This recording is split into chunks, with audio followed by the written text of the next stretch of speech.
The psychology of the outcast, the chosen ones. The Kintsugi vase.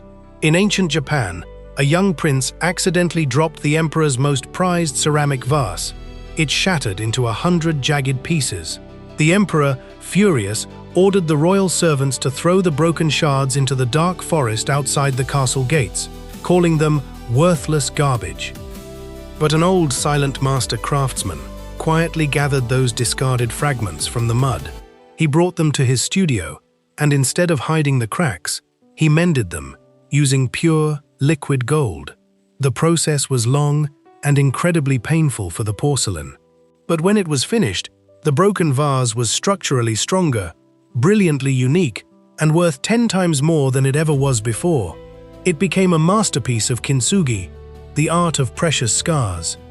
Many of you watching this video are just like those broken shards.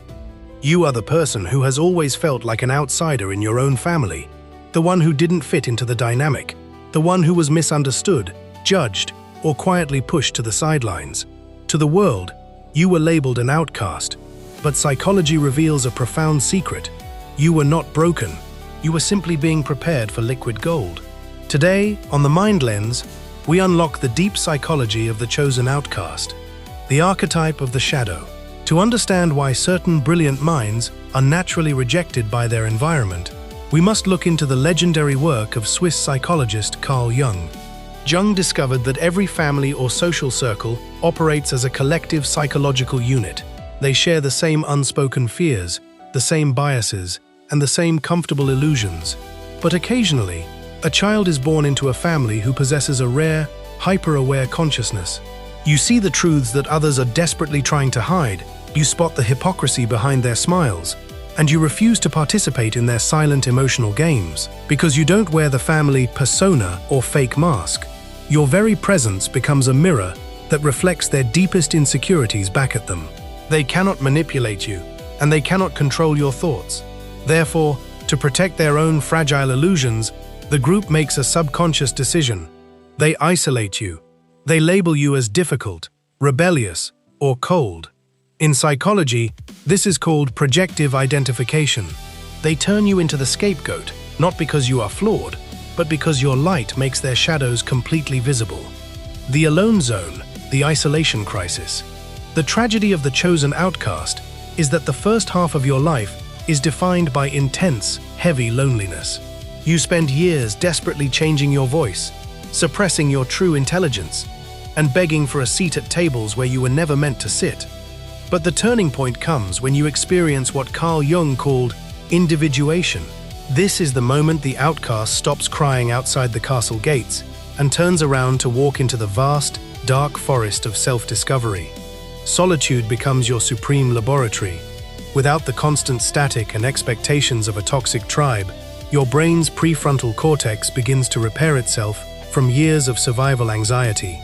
You start reading deeper books, you master complex skills, and you build creative projects out of your pain. The very isolation that was meant to destroy you becomes the cocoon that accelerates your psychological evolution. You learn to source your oxygen from within, making you entirely immune to the validation of the crowd. The dangerous independence. When an outcast finally completes their transformation, they return to society as an entirely unshakable force. You become what behavioral psychology calls a high acuity alpha, a person who commands respect without ever shouting.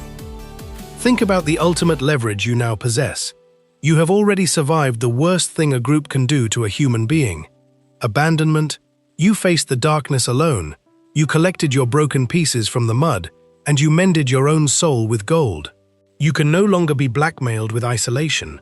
You cannot be controlled by the threat of being left out, because you already know that your own company is a luxury.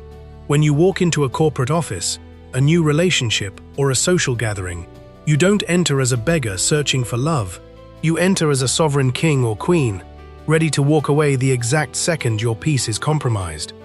Your presence becomes highly magnetic, because the world is secretly desperate for people who are genuinely unshakable. Embrace your scars. If you are the outcast reading this today, if you are the one who has always felt like the odd piece of the puzzle, stop apologizing for your depth. Stop lowering your frequency so that shallow minds can feel comfortable around you.